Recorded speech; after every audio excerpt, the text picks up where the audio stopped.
তো আমি এখন নিয়ে বসে পড়েছি। এই দেখো, এটা হচ্ছে কি বলতো, এটা হচ্ছে আমলার আচার। তো আমি খুব সামান্য একটু নিয়েছি জাস্ট টেস্ট করার জন্য। তো বাড়িতে শাশুড়ি মা বানিয়েছিলেন আমলার আচার। তো এখন অবধি আমি টেস্ট করিনি, তো টেস্ট করে তোমাদেরকে বলছি যে কীরকম হয়েছে। আগে আমি টেস্ট করে নিই।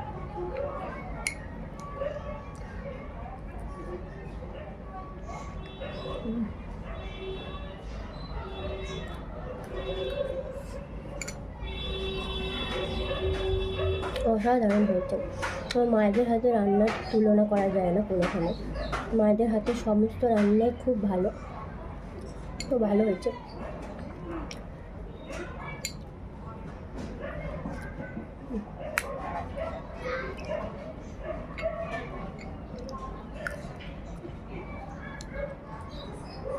তো তোমরা